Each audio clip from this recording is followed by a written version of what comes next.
Contemporary music directors 'Devi Sri Prasad' కానివ్వండి, 'చక్రి' గారు, 'ఆర్‌పి పట్నాయక్' గారు వీళ్ళతో పోల్చితే మీరు కొంచెం డిస్కంటిన్యూగా ఉంటూ ఉంటారు. అదే మేడం.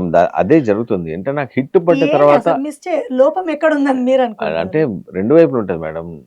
నాకు అంటే దాంట్లో కొంచెం గుడ్ లక్ అనేది కూడా ఒకటుంటది మేడం. ఇప్పుడు హ్మ్. లక్ కూడా మన దగ్గర ఒక్క టాలెంట్ ఉన్నంత మాత్రాన సరిపోదండి. హ్మ్. అంటే దానికి తోడు సరైన ప్రాజెక్ట్ పడాలా. మనకు ప్రాజెక్ట్ పడితే కదా మేడం నేనేంటో ప్రూవ్ చేసుకోవడానికి.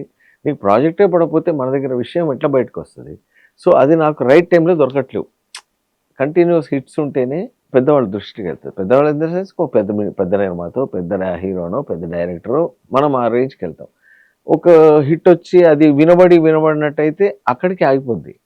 సో, మనము పెద్ద రీచ్ కావడానికి కొంచెం అడ్డంకి అవుతది. అదే కంటిన్యూయస్ హిట్స్ పడాల. అప్పుడు డెఫినిట్‌గా మనం వేరే స్లాట్‌కెళ్తాం.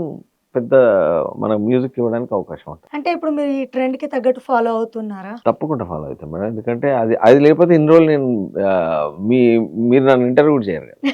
ఆ ట్రెండ్ ఫాలో కాలేదనుకోండి, మనం ఎప్పుడో ఔట్‌డేటెడ్ అయిపోతాం. మనల్ని జనాలు మర్చిపోతారు.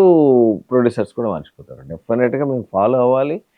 ఇక్కడ ఉండాలి అంటే ఆ ట్రెండ్ చూడాలా. ఈ మధ్య ఎక్కువ అంటే నేను సినిమాలే why don't we do albums మంచి ఆల్బమ్ చేస్తే మళ్ళీ మనం వినడానికి అవకాశం ఉంటది గానీ, బ్యూటిఫుల్ ఆల్బమ్స్ కూడా చేసుకున్నా. ఈ మధ్య ఒకటి హ్మ్. నేనే నువ్వు నువ్వే నేనై ఉండిపోవాలంట, నీ తోడల్లే నీ నీడల్లే జంటై ఉండాలంట, నేనే నువ్వే నేనై ఉండిపోవాలంట, నీ తోడల్లే నీ నీడల్లే జంటై పోవాలంట, నా బుట్ట బొమ్మ నన్ను చుట్టుకోమ్మ, ఇట్టాగే నీతో ఉండాలి జన్మ, నా బుట్ట బొమ్మ నన్ను చుట్టుకోమా, ఇట్టాగే నీతో ఉండాలి జన్మ. వావ్! చాలా బావుందండి. వింటుంటే ఆ పాట నా కోసం అయ్యో! రాసారన్నట్టు అలా అనిపించింది.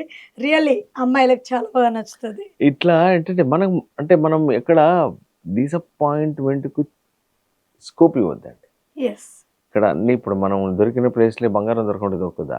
దానికోసం వెతకాలి. అయితే మీకన్నీ తెలుసు. మరి లైమ్ లైట్‌లోకి రావడానికి మీరు ఎలాంటి ప్లాన్స్‌తో ఇదే మేడం ముందుకొస్తారు? మంచి ఆల్బమ్ చేయాలి.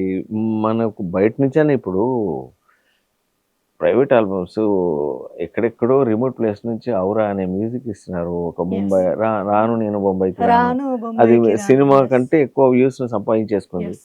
సో, ఎక్కడి నుంచైనా టాలెంట్ మనకంటూ ప్రూవ్ చేసుకోవడానికి కావాలంటే చాలా ప్లాట్‌ఫార్మ్స్ ఉన్నాయి మేడం. ఇప్పుడు మంచి అట్లా మాస్ పాటలతో వస్తారా ఇక ముందు? బ్రహ్మాండమైన మాస్ పాట. దీంట్లో కూడా మంచి మాస్ పాట చేసాం.